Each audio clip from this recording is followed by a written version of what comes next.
Cantonment ప్రాంతంలో ప్రజల traffic కష్టాలు తీర్చడానికి సీఎం రేవంత్ రెడ్డి సర్కార్ ఎలివేటెడ్ కారిడార్ నిర్మాణం చేపట్టిందన్నారు ఎమ్మెల్యే శ్రీ గణేష్. భూసేకరణలో ఎక్కడైనా ఆలయ భూమి సేకరించాల్సి వస్తే భక్తులు ప్రజల మనోభావాలు దెబ్బతినకుండా చర్యలు తీసుకుంటామన్నారు. నష్టపోతున్న వారికి నష్టపరిహారం ఇప్పిస్తామని హామీ ఇచ్చారు ఎమ్మెల్యే. ఎలివేటెడ్ కారిడార్లో భాగంగా భూముల సేకరణకు సంబంధించి స్పెషల్ డిప్యూటీ కలెక్టర్ ఆధ్వర్యంలో చిన్నతోకట్ట కమ్యూనిటీ హాల్లో నిర్వహించిన గ్రామ సభలో పాల్గొన్నారు ఎమ్మెల్యే.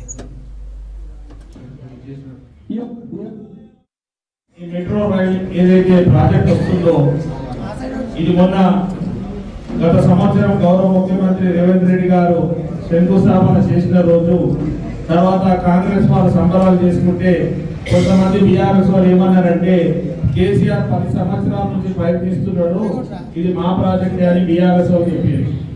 రెండో విషయానికి వస్తే ఈ యొక్క ప్రాజెక్టు సక్సెస్ కావడానికి central government BJP government defence land ని కంటోన్మెంట్ బోర్డ్ ల్యాండ్ ఇస్తేనే ఈ ఎలివేటెడ్ కారిడార్ నిర్మాణం జరుగుతుంది.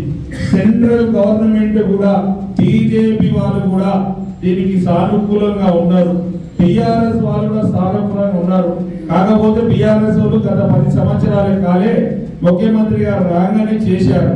వీళ్ళు అడిగినట్టు చేసిండ్రు, వాళ్ళు ఇస్తున్నట్టు చేసిండ్రు కానీ ఇవ్వలేదు, ఇప్పుడు ఇప్పించారు. ఇందులో భాగం ఏంటంటే బీజేపీ గవర్నమెంట్ కూడా ఈ రోడ్ కటింగ్ ఇంట్రెస్టెడే.